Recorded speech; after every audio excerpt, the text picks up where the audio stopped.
И здравейте, скъпи приятели! Извънредната информация от последния час е следната.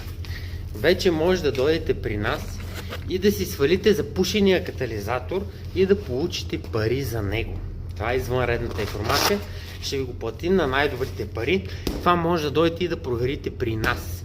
И след това може да сложите и заместител на катализатор, който да направи така, че да може да минете технически преглед. Това се прави в случай, че катализатора ви е запушен.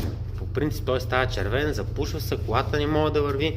Много хора си мислят, че двигател е прецакан, а той всъщност не е. Така че Томаш Берлината вече започва дейност с катализатори, с небезизвестния Манол. Да. И започва моята прекрасна тренировка, знаете. Чобана го няма сега, само че аз няма да се отказвам. Така че тренировката започва, пичове, а знаете, че катализаторите са при мен. На телефон 0893362117 или в най-близкото МВР.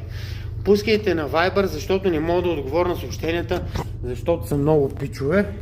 О, кадар Томаш Берлината си остава най-безизвестният цар!